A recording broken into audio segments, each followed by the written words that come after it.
Aujourd'hui, on va faire une vidéo investissement. Je vais vous présenter les derniers investissements que j'ai réalisés sur les derniers mois, vous expliquer pourquoi j'ai acheté ces items et un peu mon avis sur les perspectives d'évolution de ces derniers et du marché des cartes Yu-Gi-Oh en général. Bonjour à tous, bienvenue sur Yu-Gi-Oh Vintage, la chaîne dédiée aux investisseurs et aux collectionneurs sur Yu-Gi-Oh! Pour ceux qui me suivent depuis un petit moment, bon, vous avez vu que je vous ai beaucoup parlé de théorie, je vous ai expliqué mon analyse sur le marché des cartes Yu-Gi-Oh! Essayé de vous donner les clés de compréhension de ce marché, mais évidemment, je vous ai jamais encore parlé des investissements, des cartes que j'achetais moi-même et un petit peu de mon avis très personnel sur le marché. Donc, c'est chose faite, on va le voir aujourd'hui en vidéo et je vais vous présenter les derniers investissements que j'ai réalisés, je vais tout vous dire de manière à ce que vous puissiez voir ce que moi-même j'achète et en espérant que ça vous donne aussi des idées pour investir dans les bons items à l'avenir. Évidemment, avant d'attaquer le contenu de la vidéo, je compte sur vous pour vous abonner, partager, commenter, liker sur la chaîne de Yu-Gi-Oh Vintage. Ça participe à son bon développement, je vous en remercie. N'oubliez pas également de rejoindre le Discord de Yu-Gi-Oh Vintage. On est plus de 150 je crois maintenant sur le Discord. On a une belle petite communauté, on échange assez régulièrement sur l'investissement, les cartes Yu-Gi-Oh, le prix des cartes, etc. C'est aussi un super outil pour vous pour poser vos questions avant d'acheter une carte ou éventuellement avoir un avis sur des prix d'une carte en vue de les vendre. Faire attention aussi aux arnaques, il y a beaucoup d'arnaques, il y a beaucoup de fausses cartes, donc on sera là pour vous conseiller. Et puis en fait juste pour partager sur votre passion des cartes Yu-Gi-Oh, donc allez-y, c'est gratuit et j'espère vous retrouver sur le Discord également. Sans plus attendre, c'est parti, on attaque la partie investissement. Alors on va commencer par ceux que vous connaissez déjà je pense. Ce sont les fameux boosters et lobby que vous avez vu dans des fonds d'écran de décor. Alors il y en a plusieurs, il y a ceux-ci qui sont en fait des packs unlimited mais avec l'ancien logo Konami et qui sont scellés. Il y a plusieurs raisons à ces boosters et pourquoi en fait je les ai achetés. La première c'est que je les kiffe, déjà ça me rappelle trop de souvenirs, faut se dire que c'est les premiers packs qu'on s'ouvrait quand on était petit et ça fait toujours un petit pincement au cœur de les voir et de juste pouvoir mettre la main dessus. Donc comme toujours, je le répète, mais avant d'investir, c'est surtout un kiff, les cartes Yu-Gi-Oh! Donc n'achetez vraiment que des items que vous kiffez, parce que même si le prix s'effondre, c'est toujours un vrai kiff de pouvoir mettre la main dessus. Deuxièmement, d'un point de vue purement investissement, alors comme c'est des items qui sont scellés, ils peuvent pas être scale entre guillemets. Alors scale c'est quoi? C'est quand vous achetez une boîte de boosters, de 24 boosters, que vous pesez les boosters. En fait généralement les boosters avec des cartes foil sont un tout petit peu plus lourds que les cartes, que les boosters avec des cartes rares. Et du coup quand vous achetez des packs qui sont pas soit en boîte de boosters mais qui sont en vrac, vous risquez souvent de tomber sur des packs qui sont scale, donc en fait qui ont très peu de chances d'avoir une carte foil et donc mathématiquement ça en réduit le prix. L'avantage de ces boosters scellés c'est que du coup en fait on peut pas les avoir scale, donc déjà en fait si je l'ouvre j'ai une chance plus importante d'avoir par exemple un dragon blanc aux yeux bleus que des boosters qui peuvent avoir été scale, et aussi c'est que ce sont des boosters avec l'ancien logo Konami. Alors c'est pas des premières éditions, je casse un petit peu ce que je vous ai expliqué dans l'investissement des cartes Yu-Gi-Oh! Vous allez voir que c'est une des rares exceptions sur les autres achats que j'ai fait. En fait même c'est la seule exception aux premières éditions, mais l'avantage c'est que ça contient le logo Konami old school, donc on sait que ce sont vraiment des packs qui datent de 2002-2003. Donc c'est les vrais, c'est les originaux et ils sont pas scalés. Et surtout, donc d'un point de vue purement investissement, encore une fois, c'est des packs qui sont très rares. Je connais pas la population exacte de ces packs, mais mon petit lot me dit qu'il y en a quand même très peu. C'est des packs qui me semblent qui se vendaient chez Walmart, etc. Enfin, je connais pas bien comment est-ce que ça se vend aux États-Unis, mais voilà. Sachant que pourquoi je les ai achetés aussi, c'est qu'il y en avait 10, donc j'en ai une dizaine comme ça.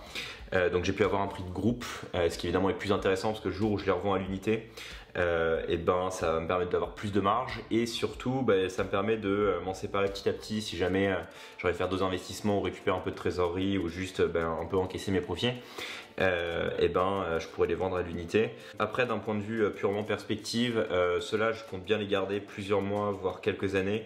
Je pense qu'elles vont vraiment prendre de la valeur en fait à partir du moment où il n'y en aura vraiment plus du tout à l'achat, sachant que c'est assez rare. mais c'est possible qu'il y en ait encore de temps en temps en vente sur eBay ou autre. Je voudrais vraiment qu'il n'y en ait plus du tout avant d'éventuellement les remettre sur le marché. Toujours une question de population. Et pourquoi? Parce que déjà, comme c'est pas des premières éditions et qui sont pas scale, il peut y avoir des personnes qui s'amusent à les ouvrir pour leur chaîne YouTube ou pour le kiff, etc. Ce qui va encore une fois mathématiquement en réduire la population et donc en faire augmenter le prix. Le deuxième item, vous l'avez déjà vu aussi, bon celui-ci c'est plus dans ce que je vous encourage en tout cas d'acheter, c'est un booster PSA 10, donc qui est gradé, toujours pareil, Lobby, première édition, édition américaine. Alors on voit pas bien le première édition, il est juste là, il est un petit peu caché, peut-être que vous le voyez bien. Donc ça c'est le premier booster Yu-Gi-Oh! Édition européenne qui n'a jamais existé. Donc il date vraiment de 2003 celui-ci. Il est PSA 10, il est gradé PSA, donc automatiquement il a une valeur qui est beaucoup plus élevée.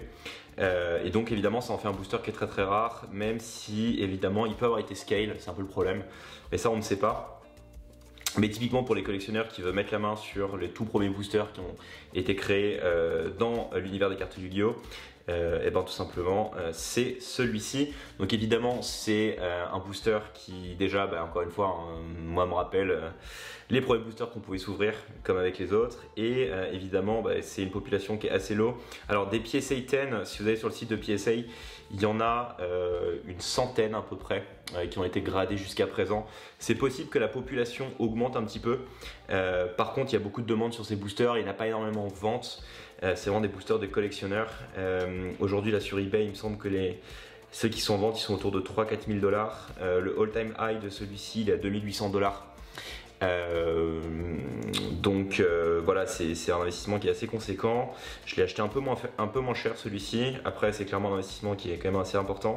Mais bon, comme j'explique dans mes vidéos précédentes, c'est une valeur sûre, hein, dans le sens où en fait sa population ne peut que diminuer dans les années à venir. En plus c'est un PSA 10, donc c'est vraiment le top du top.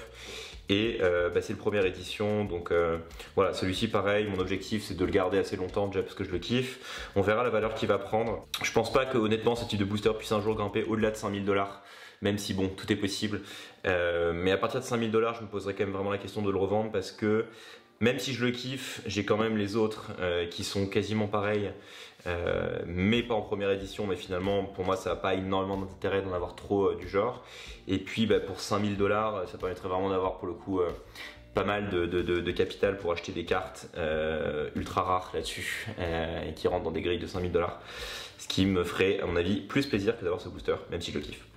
Voilà un peu l'objectif. Ensuite, on va continuer sur les scellés.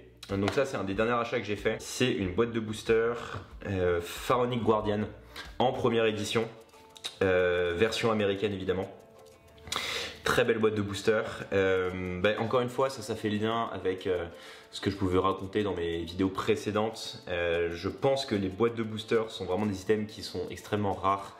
Il n'y en a pas énormément sur le marché et encore une fois la population ne peut que diminuer de ces items là. Alors moi de mon côté j'adore cette extension parce que ça me rappelle vraiment beaucoup de choses quand j'étais gosse. Encore une fois je pense que c'est une de mes extensions préférées, même si le set n'est pas incroyable. Je vous raconte ma vie, mais je crois que c'est une extension qui date de 2003 et à ce moment là on avait fait un voyage aux États-Unis avec ma famille. C'était il y a très longtemps, c'est la seule fois où j'ai mis les pieds d'ailleurs aux États-Unis. Et c'était les boosters de l'époque, et donc c'était les Pharaonic Guardian, c'était les boosters avec lesquels j'emmerdais mes parents et que je les tannais pour qu'ils m'achètent un petit paquet de cartes Yu-Gi-Oh! À l'époque. Et donc ça me rappelle ça, les engueulades dans la rue pour que mes parents daignent m'acheter ce petit booster. Voilà, vengeance, maintenant j'ai la boîte de booster. Donc je suis assez content. Donc encore une fois, même si le prix devait s'écrouler, j'en aurais rien à foutre parce que c'est purement un investissement nostalgique pour moi. Et après d'un point de vue encore une fois purement investisseur, comme je vous l'ai montré d'ailleurs dans mes vidéos sur tout l'indexation du prix des cartes de toutes les éditions Duel de Monstres, Pharaonic Guardian c'est une qui est selon moi une des plus sous-évaluées encore aujourd'hui, alors qu'il y a quand même beaucoup de cartes, il y a tous les protecteurs du tombeau, il y a quand même les cartes de Marek, Elpomer, toutes les cartes de Batailleville, le golem de lave, etc. Enfin il y a vraiment des cartes de folie de Batailleville, et pourtant c'est pas encore une extension qui a atteint, en tout cas en termes de grading à l'unité, des prix assez affolants. alors que je pense que la population est assez rare et deuxièmement il y a quand même beaucoup de personnes qui ont adoré cette extension quand ils étaient petits. Donc c'est un petit peu sous-évalué. Après c'est un investissement qui est un petit peu plus spéculatif. C'est pour ça que j'ai pas acheté directement les raw cards mais la boîte de booster en elle-même parce que je pense que c'est vraiment un investissement assez sûr. Aujourd'hui, les dernières ventes de cette boîte-là, c'était autour de 2800 $, il me semble, 2800 à 3000 $. Je l'ai eu pour un petit peu moins cher celle-ci. Pourquoi? Parce qu'il y a un tout petit éclat en fait. Oula, il y a un tout petit éclat au dos. Vous pouvez le voir peut-être ici là. Tac tac tac. Donc j'ai réussi à négocier un bon prix. Après là, mon objectif sur celle-ci, déjà je sais même pas si un jour j'aurai envie de la vendre. Ça dépendra vraiment de son prix. Après, si elle atteint vraiment des prix assez élevés dans les années à venir, je me poserai la question. Mais celle-ci, j'ai pas du tout envie de la vendre pour le moment. Et si je devais la vendre, encore une fois, ce serait pas en dessous de 5000 $. Je pense que pour le coup, c'est possible. Quand on voit le prix des boîtes, par exemple, Pharaon, Servant, Maître d'énergie, même si c'est des boîtes qui sont évidemment plus nostalgiques que celle-ci, qui aujourd'hui titillent les 5-6 000 $.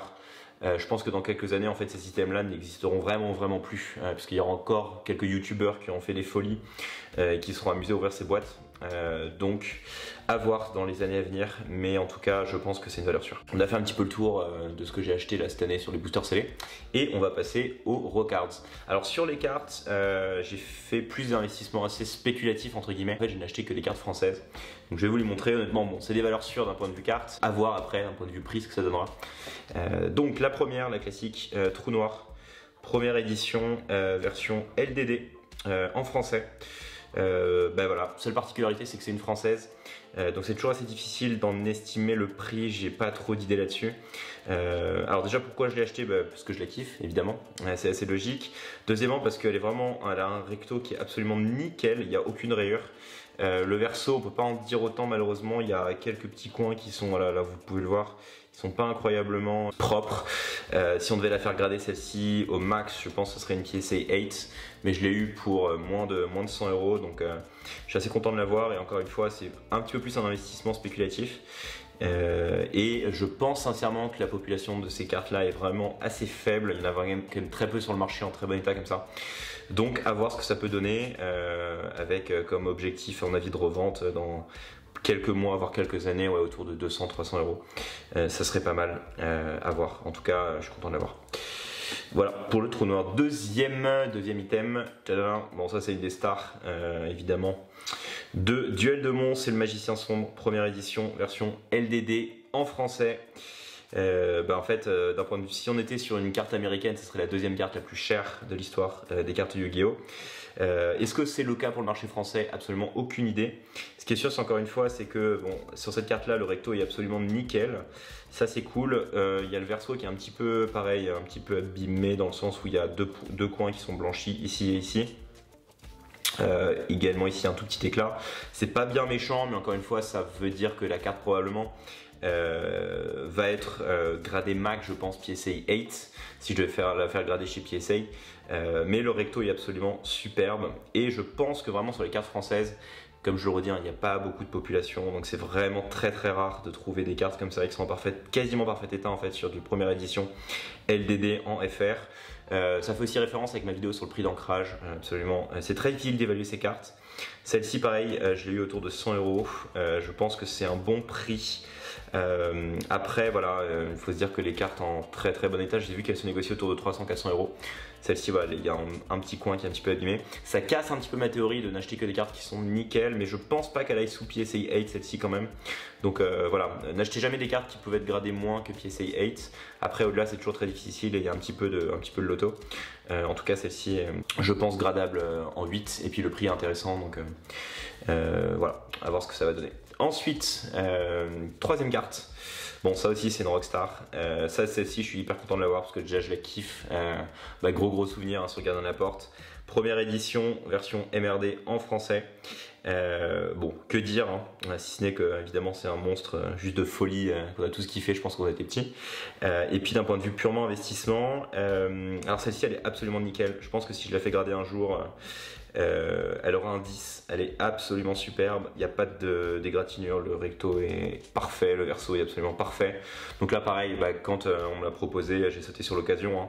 Il faut savoir tout simplement sauter sur les occasions quand elles sont présentes. J'ai pas mal de discussions avec vous sur le Discord, parfois vous avez des très belles cartes qu'on vous propose à la vente et vous essayez un peu de tirer les prix vers le bas. Moi je vous déconseille de faire ça honnêtement quand il y a des belles offres comme ça, il faut les acheter. Celle-ci je l'ai achetée à peu près 300 €. Je pense que c'est le prix peut-être même un petit peu surpayé, mais encore une fois je suis assez positif sur le fait que ça n'existe pas en fait ce type de carte. Je pense pas que les Gardiens de la Porte en parfait état première édition version française soit absolument nickel. Et encore une fois elle est en Rocard. Donc il faut se dire que ces trois là en fait l'objectif c'est clairement de les faire grader le jour où PCA se décide à grader les cartes Yu-Gi-Oh! Ou alors qu'on a un autre institut de grading en France qui est solide. Déjà pour en augmenter la valeur, faire une plus-value le jour où je les revends, mais aussi parce que c'est hyper cool de les avoir en gradé. Et tout simplement parce que je pense qu'il n'y en aura pas beaucoup en termes de population, et donc forcément ça sera toujours intéressant à mettre en vente le jour où j'ai envie de m'en séparer. Et enfin le dernier c'est un peu la Rockstar, hein. Évidemment je pense que vous savez c'est lequel, c'est le fameux Dragon Blanc aux yeux bleus version LDD première édition en version française. Bon, si c'était la version américaine c'était jackpot, là c'est pas le cas, c'est la version française. C'est toujours très difficile d'évaluer le prix de cette carte. Déjà pourquoi je l'ai acheté, bon, d'un point de vue nostalgique, pas grand chose à dire, hein, j'ai envie de dire, si ce n'est qu'elle est juste magnifique et que c'est évidemment une carte que j'adore. Et après d'un point de vue investissement, disons que celle-ci, il y a peu de risques dans le sens où je pense qu'encore une fois, elle n'existe pas celle-ci. Le recto est absolument nickel. Il n'y a pas du tout d'égratignure, rien. Le verso, il y a quelques petits éclats. Ce ne sera pas une pièce A10. Encore une fois, là, voilà, il y a le coin là qui est quand même pas mal, qui a pas mal pris. Mais bon, en fait, c'est le seul défaut. Là, c'est un tout petit peu blanchi. Je pense pareil que ça peut taper un 8, ça, parce que le reste est absolument nickel. Mais encore une fois, c'est plus. Alors. Disons que d'un point de vue investissement sur celle-ci, j'attends pas d'en faire une grosse plus-value déjà parce que je l'ai payé assez cher, je l'ai payé 650 €, mais c'est plus moi pour ma collecte. Honnêtement, ça m'aurait fait chier de ne pas avoir le Blue Eyes The White Dragon en version française première édition, donc ça c'est la première chose. Et deuxièmement, quand on compare par rapport au prix américain, même la première édition en PSA 8 elle se vend déjà autour de 2-3 000 €, donc évidemment ça n'atteindra jamais ces prix là sur le marché français. Mais en tout cas, je pense que comme la population de ces cartes-là est assez faible, ça m'étonnerait que le prix de cette carte-là descende en dessous des 600-650 €. Et puis même si c'est le cas, je m'en fous honnêtement parce que je veux pas la vendre. Mais bon, si un jour je changeais d'avis, je pense pas que ça serait en dessous. Voilà pour les investissements. Donc voilà, à la fois des cartes et des boosters scellés. Il y en a pour tous les goûts. L'idée, c'est ce que je vous ai expliqué, c'est que alors pourquoi est-ce que globalement j'ai acheté tout ça. Déjà, comme toujours, c'est des items que j'adore et j'y tiens. Donc peu importe en fait finalement l'évolution de ces prix-là, je m'en fous parce que je suis content de les avoir. Deuxièmement, j'ai essayé de mutualiser un petit peu les risques en achetant des items qui sont quand même très safe, hein, la boîte de booster et le booster première édition LOB. Des items un petit peu plus risqués que sont les packs en Unlimited, mais quand même avec le logo Konami, donc qui sont quand même assez rares. Et un peu des paris, qui sont les 4 cartes françaises, à voir comment est-ce que le marché français va évoluer. Mais c'est aussi voilà, pour vous montrer que ce que je vous raconte, c'est pas du vent quand je vous dis que le marché français a-t-il du potentiel? Oui, probablement, et je suis le premier à miser dessus. Même si vous l'avez vu dans mes autres vidéos, j'ai aussi beaucoup de cartes américaines en première édition, version US. Je me prive pas du marché français, et puis ça reste quand même les cartes sur lesquelles on a mis nous, notre main, enfin la main quand on était petit, et donc forcément, c'est quand même celles sur lesquelles on a plus de nostalgie. Parce que les cartes américaines c'est cool, mais les cartes françaises, c'est quand même au-dessus. Voilà, et puis du coup en termes d'objectifs, moi de mon côté, clairement le jour où je peux faire grader ces 4 petits bijoux, je le fais. En France en tout cas, à des prix abordables, parce qu'aujourd'hui de toute façon le grading chez PSA c'est moins de 200 € la carte, c'est pas possible. Donc quand on a des cartes qui sont autour de 100 €, ça n'a absolument aucun intérêt. Et puis pour ces boosters, clairement pour le moment j'ai envie de les garder, surtout la boîte de booster évidemment. Les autres on verra comment est-ce qu'ils vont évoluer. Mais l'idée voilà, c'est en tout cas sur ceci de les vendre un par un au fur et à mesure du temps, parce que je n'ai pas besoin de 10, mais c'est de les laisser prendre un petit peu de valeur pour ensuite réinvestir dans d'autres cartes que je kiffe et qui peuvent avoir du potentiel. Et puis pour ce fameux booster et lobby première édition, ça je pense que pareil, même s'il y en a une centaine gradés en PSA aujourd'hui, je crois que PSA Time il y en a 34, un truc comme ça, peut-être que je me trompe, je pense que voilà, c'est des valeurs qui sont sûres et puis ça reste quand même une des rockstars du marché des cartes Yu-Gi-Oh! Donc je suis content de l'avoir encore une fois, ça fait partie un peu des must de la collection, donc il faut les garder. Je compte acheter encore quelques cartes d'ici la fin d'année je pense, je vous ferai une vidéo peut-être en décembre sur ce que j'ai acheté. Après, la conclusion de ça c'est que vous voyez que j'ai fait absolument aucune folie, dans le sens où j'ai acheté que des cartes qui sont quand même ultra safe, qui sont de premières éditions, en première édition, surtout de l'américain et voilà quelques cartes françaises. J'ai pas fait de folie, je pense que le marché est vraiment en structuration aujourd'hui. Il va y avoir quand même beaucoup de dégâts dans les mois à venir sur les cartes qui sont pas les plus nostalgiques, enfin bref tout ce que je vous raconte. Donc encore une fois ça fait cohérence par rapport à ce que je vous explique, hein. Je n'ai absolument pas investi dans des cartes Five Dragons, toutes les nouvelles extensions etc. J'y crois pas trop. Et je suis beaucoup plus conservateur sur ces cartes là, déjà parce que je les aime plus et aussi parce que je pense que c'est celles qui ont le plus de potentiel de croissance. Voilà pour cette vidéo, je suis curieux d'avoir votre avis, qu'est-ce que vous pensez? Est-ce que vous pensez que ce sont des bons investissements? Qu'est-ce que vous aurez fait à ma place? Qu'est-ce que vous feriez à ma place avec ces investissements là, ces systèmes là? Est-ce que vous les garderiez? Est-ce que vous les vendez? Quand? Comment? Bref, n'hésitez pas à me le partager en commentaire. Encore une fois, n'oubliez pas de vous abonner à la chaîne YouTube de Yu-Gi-Oh! Vintage et puis à rejoindre le Discord. Je vous souhaite de très bons investissements sur le marché des cartes Yu-Gi-Oh! Et je vous dis à très vite pour la prochaine vidéo. Ciao!